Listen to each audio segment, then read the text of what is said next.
See, and that's what I'm talking about. It's just drinking. I was not able to turn myself in. I apologize for that.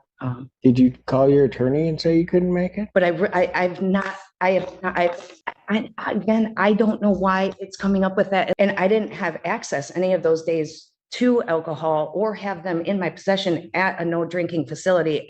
So honestly, I'm telling you, I don't have access to I'm going to tell you, I'm not believing what she's telling. I just don't think she's going to do what anybody asked her to do. I can assure you I'll be here on the 1st. I will. You're just not following through. You don't do what you don't want to do. Well, it doesn't work that way. But at this time, defendant's bond is revoked. Brett walked into Judge Simpson's courtroom already headed for trouble.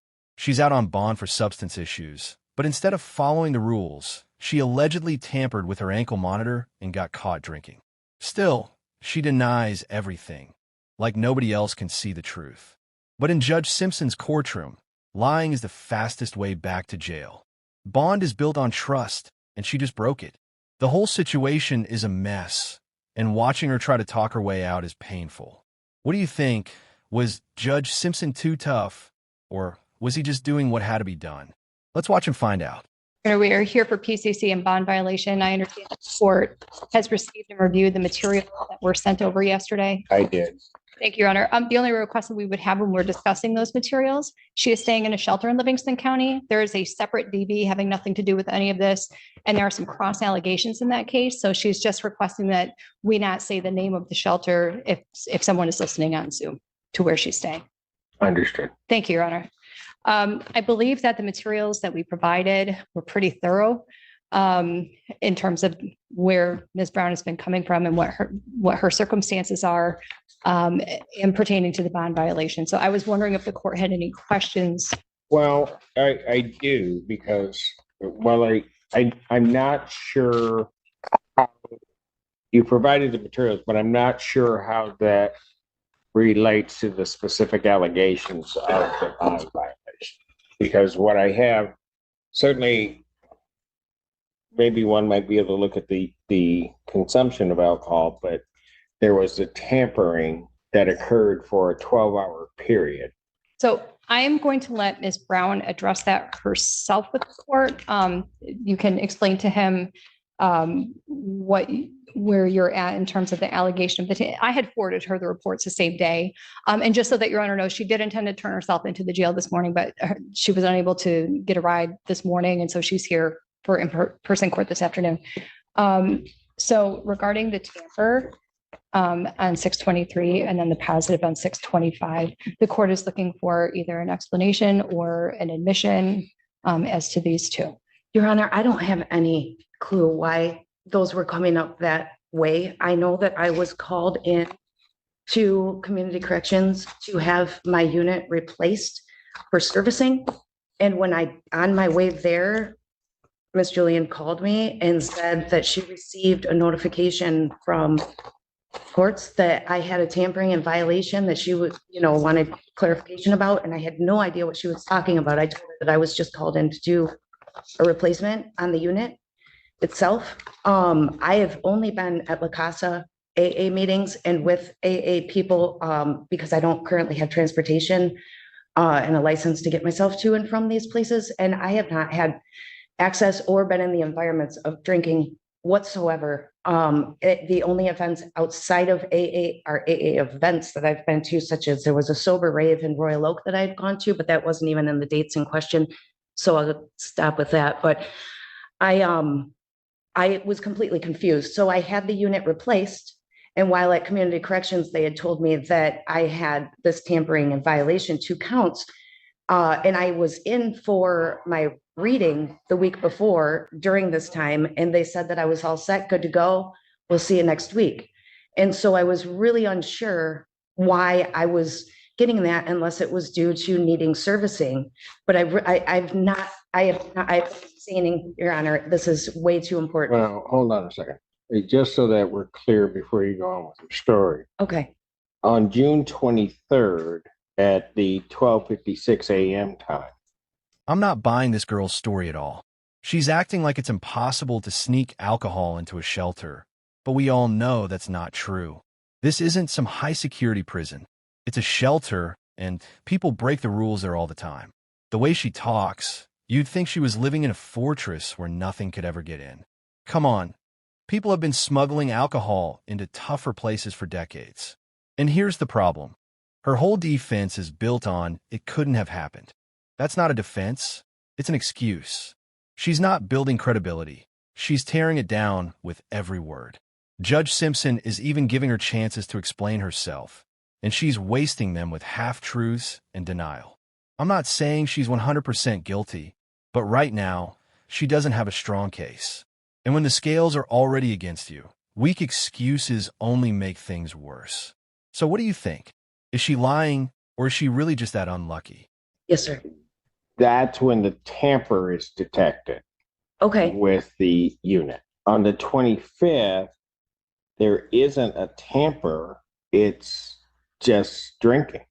Again, I don't know why it's coming up with that unless the servicing part of it needed it. Because at the shelter where I'm currently residing, there's a locked door policy from 11:30 p.m. until 7 in the morning.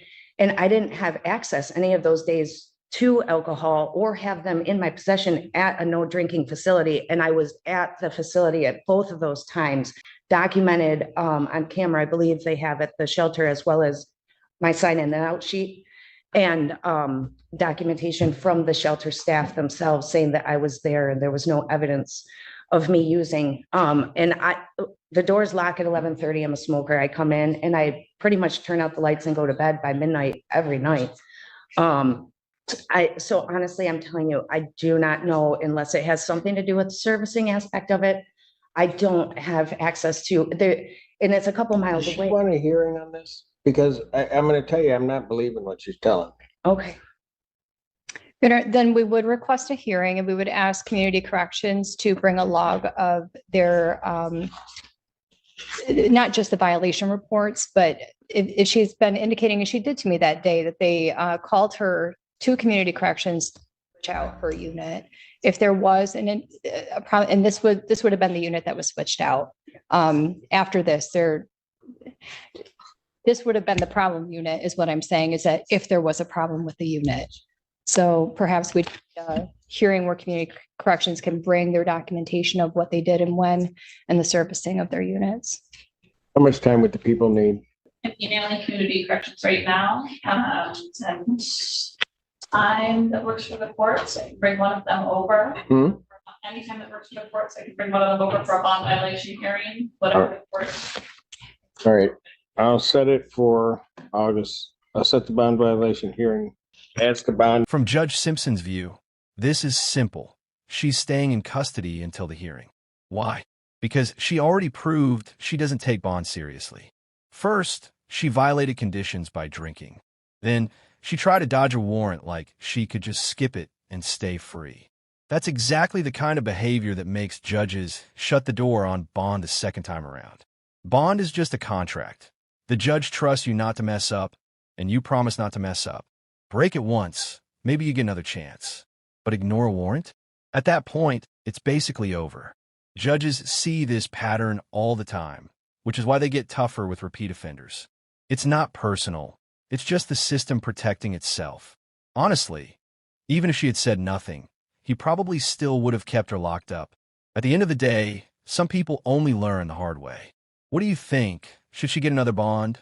Or did she dig her own hole? In this case, now what I'm worried about is I issued a bench warrant without bond. I understand, Your Honor. I informed Ms. Brown of that the same day that the court issued the warrant. I did instruct her to turn herself into the jail. I do believe that part toward the end of her letter that was directed to the court expresses that she was emotionally really grappling with coming into custody based on all of her circumstances that were outlined. I have continued to encourage her to turn herself into the jail. She was going to do so this morning, but she does not drive. Ms. Julian, and I'll just tell you, that's part of my problem. Part of my problem is I know how you operate, Ms. Julian. You told your client, tell them what the right thing to do is, and they don't do it.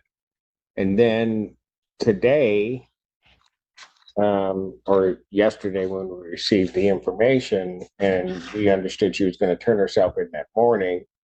And so we were then trying to make sure that she was going to be on the docket at the proper time so we'd see her. So she was just sitting there, and she doesn't turn herself in. And my staff, we're going all around trying to figure out where she is. And then I get an excuse she doesn't have a ride here. I just don't think she's going to do what anybody asked her to do. She's just going to make her own call on all this stuff. And I appreciate the circumstance that she's in and have great sympathy regarding that, but I can't let you just go around violating what the court says you need to do.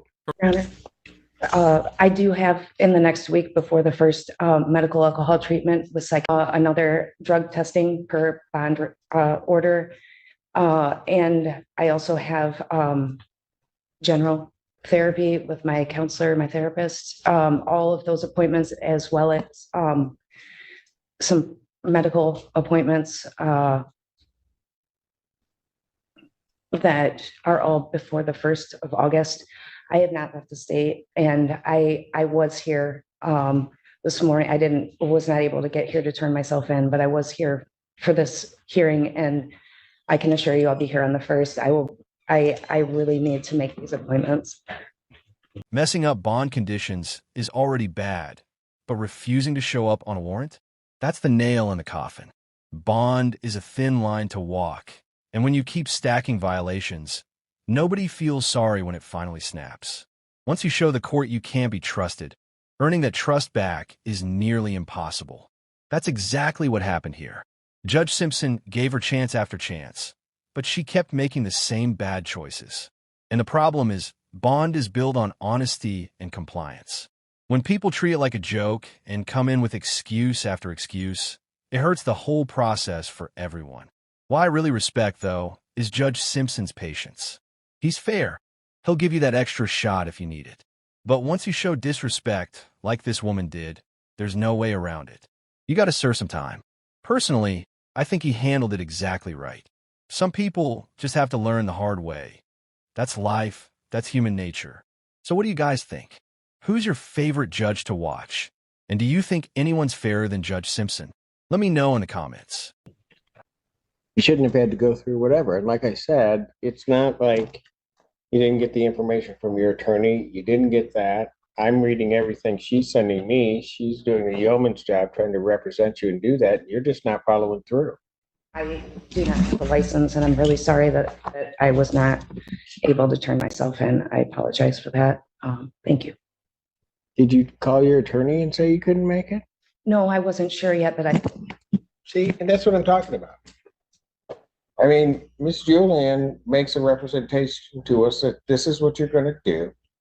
This is everything. And then the person that's defending you and trying to make sure that the court understands everything about you, you're not even communicating with them to say this isn't going to happen. And then you're not following her instructions. She said she'd meet me at 1:45, and I texted her at 1 o'clock and said I'd be here at 1:30 and that I would meet her at 1:45. I didn't ask her for a ride, though. You're right. She did text me. It was after the morning, I want to say noon, that you were not able to turn yourself in this morning and that you would be here at 1:30. So I said that to meet me here since you were going to be meeting me here. So. How'd you get here this time? I had a friend of mine picked me up. I think that what you want to do is you don't do what you don't want to do. And so you don't put the effort forth. And then everybody is sort of just misled as to what you're going to do. Well, it doesn't work that way. Because it puts a whole lot of people out. Because, like I said, we're going on Miss Julian's representation of what she instructed you to do and what you said you were going to do. And you didn't do it. And then everybody's looking around. We don't even know where you are or that you're going to show up at this time. You don't get to make those choices. So at this time, Miss Julian, you can file a motion regarding her additional appointments and other things that she may have to do. But at this time, defendant's bond is revoked, defendant's remand. Mr. Your Honor, thank you. In the meantime, for the record, we are trying to see if we can resolve this case at district court level. So Okay, those conversations will continue. Thank you. thank you.